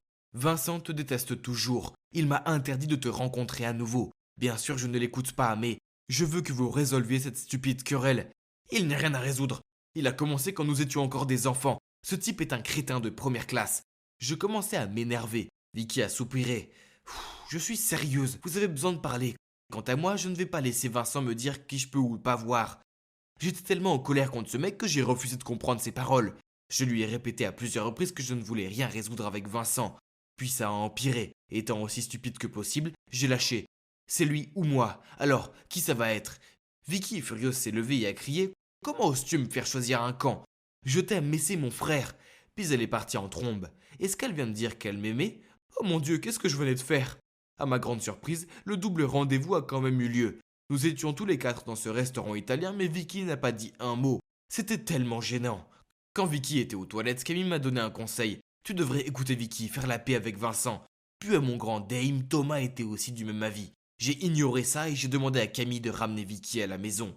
Plus tard, on a eu une autre grosse dispute au téléphone. Je ne comprenais pas pourquoi elle continuait à me dire de me réconcilier avec cet idiot. Juste parce qu'elle ne voulait pas se mettre entre deux rivaux. Furieux, j'ai dit je déteste ton frère, donc il n'y a aucune chance que je me réconcilie. Si tu m'aimes, tu seras de mon côté. Vicky a crié. Vous êtes tous les deux si enfantins et aucun de vous deux ne se soucie de mes sentiments. Puis elle a raccroché. Voilà, c'était l'histoire. Maintenant, ça vous met au courant. Et je n'ai aucune idée de l'endroit où se trouve ma petite amie. Je dois la retrouver et si cela implique de mettre mes différends avec Vincent de côté, alors ainsi soit-il. Donc j'ai convoqué tout le monde au parc, y compris lui. Ce que vous avez fait à Vicky était manifestement mal, a dit Thomas. Être coincé au milieu de son frère et de son petit ami est nul. Aucun de vous n'a pris en compte ses sentiments. Camille a continué. Vicky vous aime beaucoup tous les deux, ne la forcez pas à choisir. Vous devriez parler. Puis les deux se sont levés et nous ont laissés là. Vincent et moi sommes restés assis dans un silence gênant pendant un moment. Finalement, il s'est éclairci la gorge. Je dois admettre que je t'ai envié. Toutes les filles t'adorent, tu es intelligent et doué en sport. Le fait que Vicky tombe amoureuse de toi prouve que tu m'as finalement vaincu. C'est pour ça que je me suis énervé. Je l'ai regardé avec de grands yeux, c'était exactement ce que je pensais de Vincent. J'ai toujours eu l'impression d'être son ombre, toujours. Je lui ai dit ça, puis on s'est tous les deux gratté la tête et on a ri, puis j'ai dit « Bon sang, quel genre de perdants sommes-nous » Vincent a répondu « Ouais, on est tous les deux assez stupides pour des gars intelligents qu'on prétend être. » Une trêve, il a tendu la main et je l'ai serré. On a réalisé qu'aucune attention ne pouvait être comparée à l'amour que nous recevions de notre Vicky. Et soudain, une idée a surgi dans ma tête. « Ah, je sais où est Vicky, ai-je dit. Allons-y, oncle Vinny. » Vincent et moi avons appelé Thomas et Camille, puis nous sommes allés au café 24/7 où Vicky m'emmenait habituellement. Là, je l'ai trouvée assoupie sur un canapé au 12e étage. Je l'ai gentiment secouée et lui ai dit « Réveille-toi, belle beau dormante, tu nous as fait peur à tous. » Quand elle a vu que Vincent était là aussi et qu'on ne s'arrachait pas la tête, elle a fait un grand sourire. Après ça, on s'est tous assis, on a discuté autour de chocolat chaud et de cookies. Enfin, la guerre infinie entre deux rivaux a pris fin. Je n'ai plus d'ennemis, mais un nouvel ami proche. C'est drôle comme les choses se passent parfois, n'est-ce pas? Maintenant, je fais partie d'un groupe de 5 personnes merveilleuses. Surtout ma petite amie. Ah, que puis-je demander de plus? La vie est belle. Je me rendais chez Julia pour une séance de révision quand soudainement je me suis retrouvée à voler et à atterrir sur le sol. J'étais tellement abasourdie que je n'ai même pas vu la balle qui m'avait frappée, ni le fait qu'un mec mignon se précipitait vers moi pour voir si j'allais bien. Il m'a aidé à me relever et s'est excusé, puis il a sorti un pansement de son sac. Oh mon Dieu, qui est-ce? Je m'étais gravement écorché la main, mais je m'en fichais presque car j'étais maintenant face à face avec un type magnifique. En fait, j'étais tellement occupée à le regarder et à rougir que je n'ai même pas remarqué que Julia marchait vers nous. Qu'est-ce que vous faites tous les deux? Il s'avère que le mec mignon était Grégory, le petit ami de Julia. Oh, Julia, bien sûr. Tout ce qui est beau est toujours à elle. Je suis Eva, au fait, et cette fille chanceuse est Julia. C'est la fille de l'homme le plus riche de la ville, Monsieur Walsh. On est censé être amis, mais honnêtement, on n'a rien en commun. Je veux dire, ma famille est assez pauvre, mais ce n'est pas notre faute. Mon père est malheureusement décédé, et alors c'est juste moi et ma mère qui essayons de joindre les deux bouts. Julia, d'un autre côté, a une cuillère en argent dans la bouche, mais le destin nous a quand même réunis. Je sais que ce n'est pas bien, mais cette nuit-là, je n'ai pas pu m'empêcher de penser à Grégory. En fait, il m'a donné de la motivation pour la prochaine session d'études avec l'autoritaire Julia, car peut-être il serait là. Je me suis même maquillée et j'ai sauté en allant chez elle le lendemain, mais bon, tout cela n'a servi à rien, car Grégory n'était nulle part. Au lieu de cela, j'ai dû m'asseoir et écouter Julia parler encore et encore de son voyage à Paris. J'ai fait semblant d'aller bien, mais en réalité, j'ai toujours rêvé de visiter la ville des Lumières et de contempler la tour Eiffel depuis que j'ai regardé Émilie à Paris. Continue de rêver, Eva. Bref, Julia était incessante. Elle aimait me faire passer pour une idiote et m'a même dit « Oh, ma pauvre Eva, peut-être qu'un jour tu pourras aller à Paris. Mais en attendant, tu peux juste regarder toutes mes photos. » Honnêtement, pourquoi était-elle si cruelle avec moi? L'année dernière, à l'occasion de mon anniversaire, elle m'avait même montré un magazine de mode et m'avait demandé quelle robe je préférais. Je pensais qu'elle m'achetait un cadeau, mais au lieu de cela, elle s'est présentée à ma fête dans la robe que je lui avais montrée. Je n'arrivais pas à y croire. Elle m'a fait un clin d'œil et a ri. J'avais vraiment envie de lui crier dessus. Bref, après avoir regardé 1 milliard de photos de Paris, Monsieur Walsh est apparu. Il avait l'air heureux de nous voir assis si près et étudiant ensemble. Si seulement il savait la vérité. Mais je devais prétendre que je m'amusais beaucoup avec Julia et que je l'aidais à étudier, au moins pour lui. Monsieur Walsh était un bon ami de notre famille, et depuis que mon père est décédé, il s'est occupé de moi et a même payé mes frais de scolarité. Je ne pouvais pas le laisser tomber. Mais vous savez quoi? Je commençais à être emballée d'aller chez Julia, car l'idée de croiser Grégory à nouveau me donnait des papillons dans le ventre. Je me suis même fait une nouvelle coupe de cheveux. Mais il n'était jamais là, et je partais toujours déçue. Et puis un jour, après l'école, il a commencé à pleuvoir des cordes, et j'ai dû courir. Et soudain, j'ai senti un parapluie sur ma tête. Devinez quoi? C'était Grégory qui venait à la rescousse. C'était comme dans un film romantique. Il m'a même proposé de me ramener à la maison. Mon cœur battait si fort que j'avais peur qu'il l'entende. Je suis restée assise là, en silence, ruisselant de pluie partout sur sa voiture propre. Je l'ai même surpris à me regarder plusieurs fois. Et j'ai eu l'impression que mon cœur allait bondir dans ma poitrine. Il s'est arrêté devant chez moi. J'étais sur le point de sortir quand il m'a touché le bras et m'a dit « Je peux avoir ton numéro ?» J'étais confuse, je veux dire, n'était-il pas le petit ami de Julia? Il m'a alors expliqué qu'il avait été engagé pour être son faux petit ami, afin que tous les garçons qui la draguent s'éloignent de son chemin. Waouh, je ne pouvais pas le croire. Il m'a demandé de garder le secret, car Julia nous tuerait tous les deux si cette histoire se propageait. Ok, tout s'explique maintenant. C'est donc pour cela qu'il n'est jamais venu chez elle. Je me sentais si heureuse. Les jours suivants, Grégory et moi avons beaucoup discuté au téléphone. Et finalement, il m'a invité à un rendez-vous galant. Nous sommes allés à la fête foraine, et tout de suite, il m'a tenu la main. Je me suis sentie si spéciale, et je n'ai jamais voulu qu'il me lâche. On s'amusait beaucoup, puis une voix familière a percé l'air. « Eh bien, n'est-ce pas ma chère amie Eva ?» J'ai senti la peur envahir tout mon corps. Nous nous sommes retournés et il y avait Julia et sa bande de filles, toutes debout, les bras croisés. Grégory a lâché ma main et s'est précipité aux côtés de Julia. « C'est tout elle, bébé. Tu dois voir les messages qu'elle a envoyés. Elle a flirté avec moi pendant des semaines, c'est pathétique. » Wow! Était-il sérieux? Il y a une seconde, il était sur le point de se pencher pour m'embrasser et maintenant il me dénigre? Comment peut-il avoir deux visages? J'ai essayé d'expliquer à Julia, mais elle ne voulait pas écouter. Elle m'a juste traitée de traîtresse devant tout le monde et a dit à toutes ses amies de bien garder leurs petits amis au cas où je tenterais ma chance avec l'un des leurs ensuite. J'étais dévastée. Tout le monde me regardait et me jugeait. Ah, si seulement je pouvais m'évaporer dans l'air maintenant! Et alors que je réfléchissais à l'endroit où je pourrais m'échapper, un type est apparu, a attrapé mon poignet et m'a tiré à l'écart. C'était Steven, le gars qui vivait en face de chez moi. Je ne comprenais pas pourquoi il m'aidait, mais j'étais si reconnaissante qu'il le fasse. Il m'a ramenée chez moi et a essayé de me remonter le moral en me disant que sa mère aimait tellement notre boulangerie et que le carrot cake que ma mère faisait était le préféré de sa mère. Cela m'a fait sourire en repensant à tous ces moments heureux dans notre boulangerie familiale. Quand mon père est mort, nous avons dû la vendre pour rembourser des dettes, et la vie est devenue assez difficile.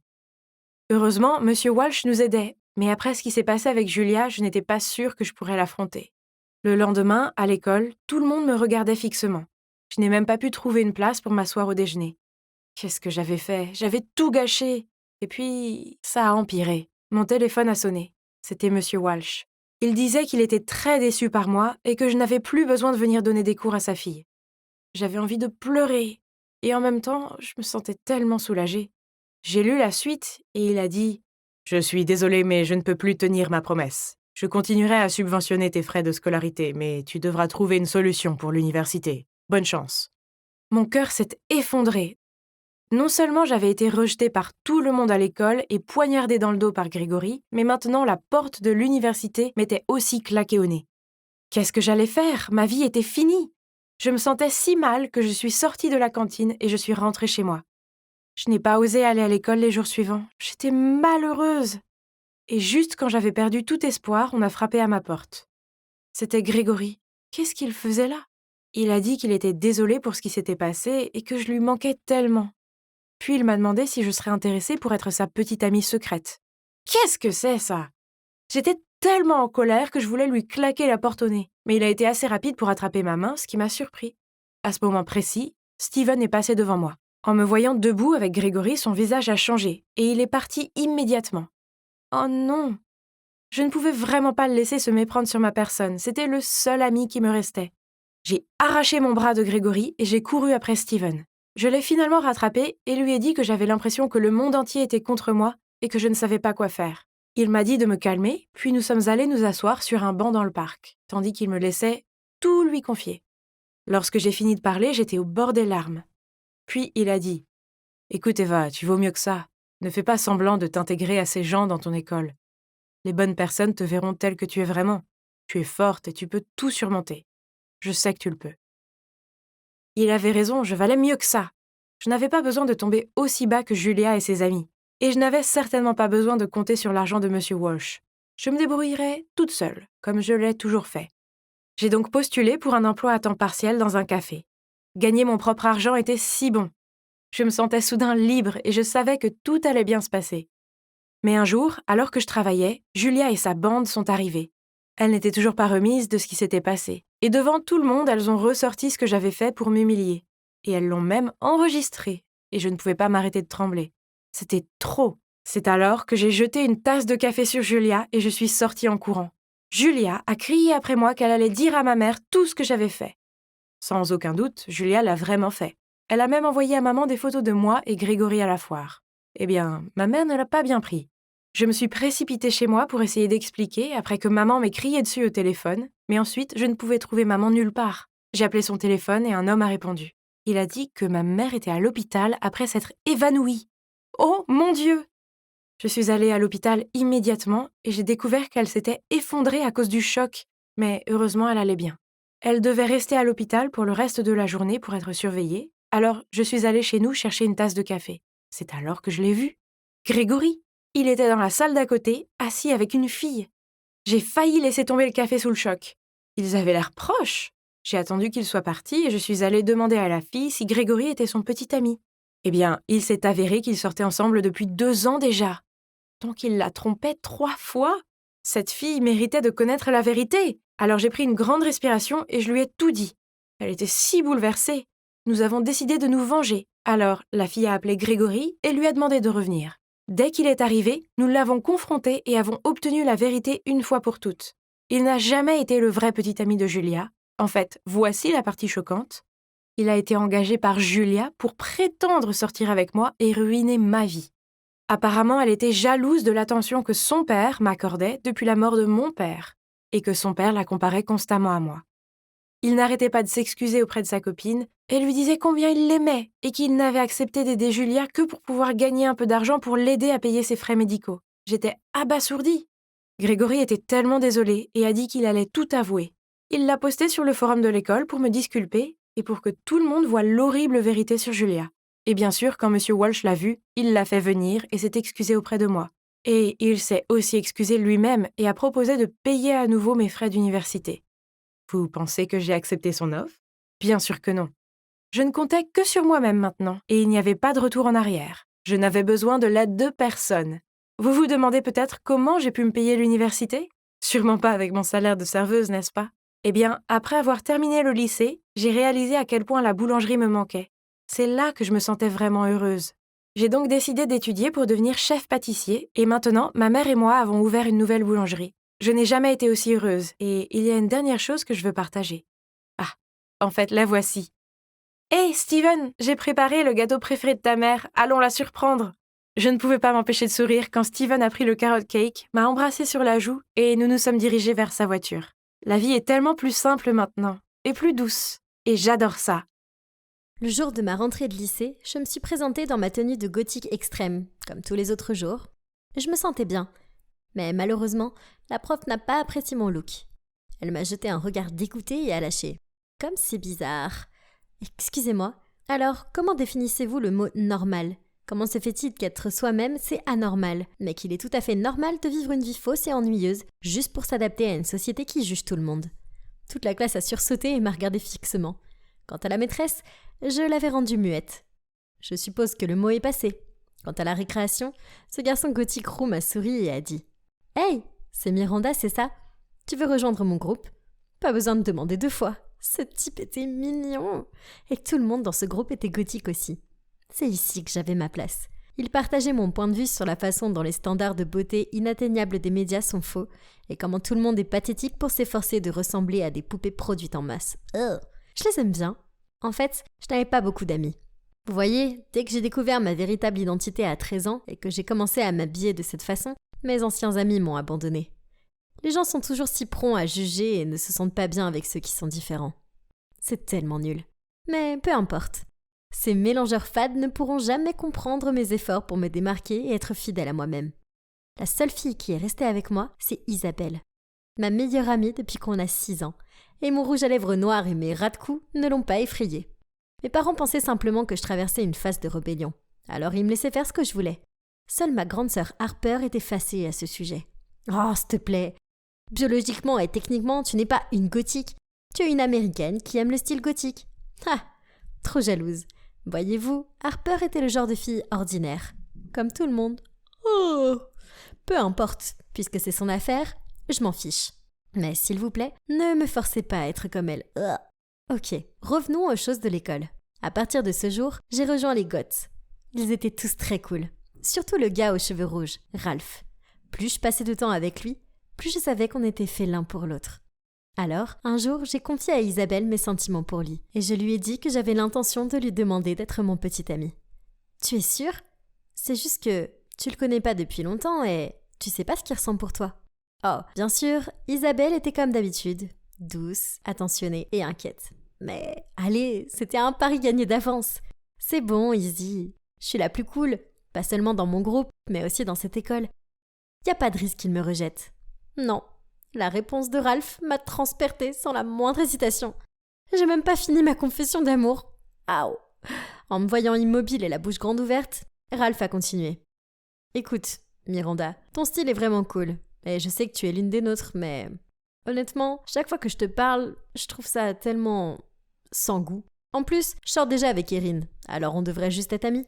Sans goût? Qu'est-ce qu'il voulait dire par sans goût? Et, oh mon Dieu, Erin? Incroyable! Son maquillage gothique et ses tenues n'étaient pas du tout aussi bien que les miennes. Qu'est-ce qu'elle avait que je n'avais pas? Furieuse, je suis rentrée à la maison. Je me suis précipitée dans ma chambre et j'ai crié dans mon oreiller. En entendant ça, Harper s'est précipitée et m'a demandé ce qui se passait. J'avais besoin de parler à quelqu'un. Alors je lui ai tout déballé. Waouh! Elle a levé les sourcils. Grossier, mais quand même. Elle a fait une pause en se grattant le menton. Oh oh, je sais qu'elle fait toujours ce truc quand elle est sur le point de dire quelque chose de méchant. Tu sais, ce Ralph n'a pas tort. Je veux dire, au lieu de passer 3 heures par jour à appliquer plusieurs couches de maquillage, tu pourrais utiliser ce temps pour apprendre à être moins ennuyeuse. Elle a haussé les épaules. Quoi? Tais-toi! Sors de ma chambre! Je l'ai furieusement poussée dehors et j'ai claqué la porte.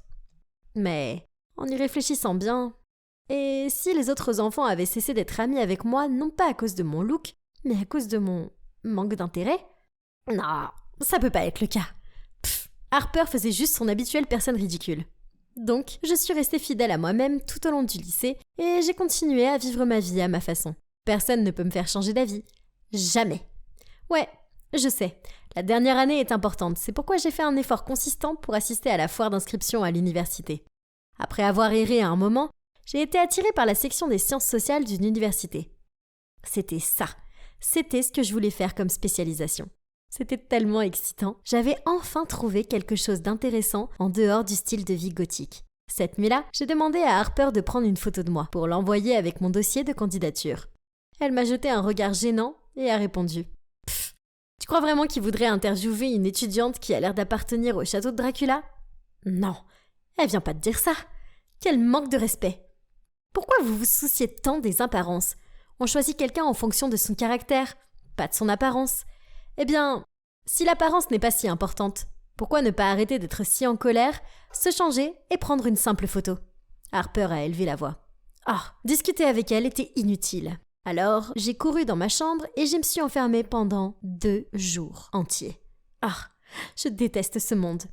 J'ai eu beaucoup de temps pour réfléchir, ce qui m'a fait réaliser que je voulais vraiment me spécialiser en sciences sociales. Alors, j'ai décidé d'écouter Harper, de me démaquiller, de me coiffer et d'emprunter ses vêtements pour la photo. Oh, mon Dieu. Non, je peux même pas me regarder dans le miroir. J'étais horrible. Mais Harper pensait autrement. Je lui ai dit de prendre cette stupide photo. Mais elle est partie en courant et a entraîné mes parents qui ont roucoulé et applaudi en voyant mon nouveau look. « Tu es si belle, chérie !» Ma mère avait la main sur son cœur. Est-ce que c'était des larmes dans ses yeux? Mon Dieu, c'était tellement nul. C'était pas moi. Je suis pas une fille insignifiante et ennuyeuse. Dès qu'Harper a pris la photo, je me suis précipitée vers ma chambre, prête à tout pour retrouver mon look gothique. « S'il te plaît, Miranda !» Mes parents m'ont attrapé les bras. « Tu es tellement mieux comme ça !»« Mais c'est pas moi.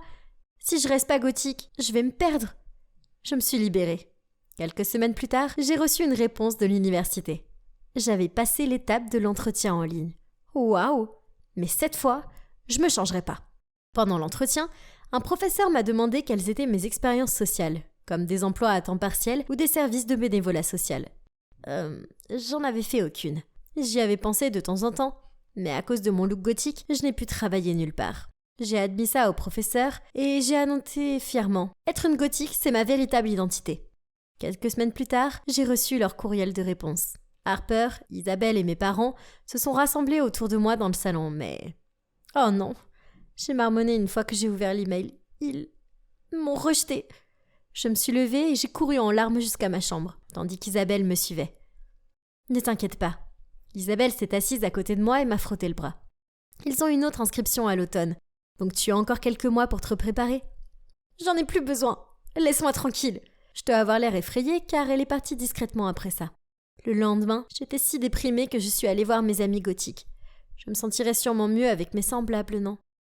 Les gens sont ridicules, mais personne ne peut nous empêcher d'être nous-mêmes, Ralph a dit héroïquement. Eh bien, je ne me sentais pas mieux, mais au moins, il y avait quelqu'un sur la même longueur d'onde que moi. Toujours d'humeur frustrée, j'ai ensuite sauté le dîner et je suis allée directement dans ma chambre. Harper est alors entré dans ma chambre et m'a parlé d'un ton sérieux. « Arrête de bouder. J'ai vu cet email et ton profil. Voici l'horrible vérité. Ils t'ont pas rejeté parce que t'es gothique. Ils t'ont rejeté parce que tu es une personne fade, avec des notes inférieures à la moyenne et aucune expérience sociale.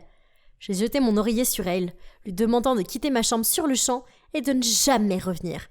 Mais cette nuit-là, je n'ai pas pu dormir. Ces mots me dérangeaient. Je sais pas, peut-être qu'elle avait raison. Je veux dire, je suppose que je pouvais faire plus d'efforts, car je savais que ce que je voulais vraiment, c'était étudier cette matière dans cette université. Alors le lendemain, j'ai commencé à chercher un emploi à temps partiel. Mais partout, on exigeait cet uniforme dégoûtant et un look décent. Bon sang, allez, je peux pas. Je me sentais si mal d'être quelque chose que je ne suis pas. J'étais sur le point d'abandonner quand Isabelle est venue me voir et a dit « Sois forte, pense à l'université de tes rêves et à ton avenir. » Elle m'a tapoté le dos. « C'est juste temporaire, d'accord ? » Quelle douce amie elle est. Bon, je dois me remettre sur pied. J'ai continué à chercher patiemment et finalement un café m'a acceptée comme serveuse. Bien sûr, pas de look gothique. Oh. Un soir après le travail, j'étais sur le point de rentrer chez moi quand j'ai croisé le groupe de gothiques. « Hey les gars !» Je les ai salués joyeusement. « C'est quoi l'événement de ce soir ?» Remarquant leur regard confus, j'ai dit « C'est moi, Miranda !» Ils ont éclaté de rire. « Sérieusement ? Miranda ? C'est vraiment toi ?» Puis certains d'entre eux ont sorti leur téléphone et ont commencé à prendre des photos. Ton Instagram va adorer ça. Pendant que les autres continuaient à se moquer de moi, ça m'a brisé le cœur, je pensais que c'était mon entourage. Pourquoi est-ce qu'ils m'ont pas donné une seconde chance pour m'expliquer ? Il s'avère maintenant qu'ils étaient les personnes les plus critiques qu'ils soient. Quel groupe d'amis toxiques. Je n'allais pas perdre plus mon temps à traîner avec eux. Leçon apprise. Au cours des mois suivants, je me suis concentrée sur le travail au café. Et j'ai rejoint un groupe de jeunes actifs distribuant de la nourriture aux sans-abri et aidant les infirmières dans les maisons de retraite. J'ai fait l'expérience de tant de nouvelles choses et, pour être honnête, je me suis habituée à ce look médiocre. En fait, il y a un gars dans mon groupe de volontaires. Il s'appelle Roger et j'ai peut-être un léger béguin pour lui. Au début, je l'ai pas remarqué car il a l'air ordinaire. Coupe de cheveux basique, t-shirt, jean et basket. Jusqu'au jour où, dans une maison de retraite, je me suis battue avec une vieille dame très gênante et difficile qui m'accusait d'avoir volé ses pantoufles. C'est alors que Roger, avec sa nature douce et sa voix apaisante, est intervenu et a désamorcé la situation. En plus de cela, il était un conteur incroyable qui hypnotisait toujours tout le monde, y compris moi. Ok, donc avoir l'air ordinaire ne veut pas dire que quelqu'un est ennuyeux. Oui, je connais le dicton. On juge pas un livre à sa couverture. Eh bien, il s'avère que ce dicton est 100% vrai. Début octobre, Harper m'a aidé à postuler à nouveau. Et devinez quoi ? J'ai passé avec succès l'entretien en ligne et j'ai reçu un email d'offre. Ma famille était au 7e ciel. Mes parents n'arrivaient pas à retenir leurs larmes de joie, tandis que Harper me souriait fièrement et qu'Isabelle me serrait très fort dans ses bras. Nous sommes même partis en vacances pour fêter ça. C'était génial. Maintenant, j'aime toujours mon look gothique. Mais en même temps, j'aime aussi mon look naturel. J'ai compris qu'il était absurde de s'identifier à l'apparence extérieure, tout comme de juger les gens sur leur apparence. Pour avoir une vie intéressante et être belle, il ne suffit pas de se concentrer de manière obsessionnelle sur son apparence. Cela vient de l'intérieur. Attendez, c'est Roger là-bas ? Oh non, il vient par ici. Il me fait signe. Peut-être que c'est ma chance.